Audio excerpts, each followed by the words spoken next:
Jake here with Hunter Specialties. I want to talk about two different kinds of calling for whitetails. One's blind calling, one is contact calling. In blind calling, you're set up in a spot where deer frequent, and you're going to call about every 15 minutes, 20 minutes or so, offer some low-key calls, low-key grunts, maybe a couple bleats depending on the phase that you're in, and you're trying to get a deer that's within audible distance to come in to investigate your calling. So I'm going to offer some grunts.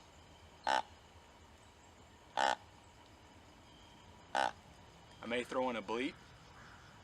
And then I'm going to wait.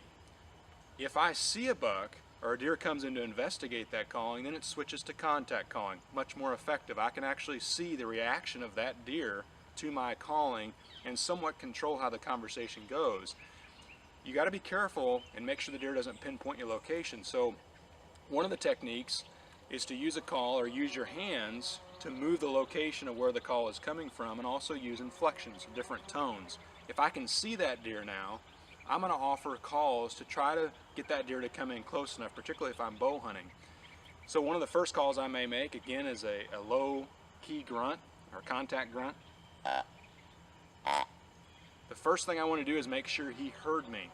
Oftentimes we make calls, deer keeps walking, well, he may not have actually heard your call, so make sure you get a positive reaction from the deer. He stops. At that point, I'm going to follow up maybe with some bleats, or maybe a challenge grunt, or even a snort, sniff, wheeze, depending on the phase of the rut that we're in.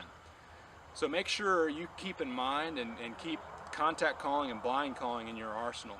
On behalf of Hunter Specialties, good luck, hunt safe.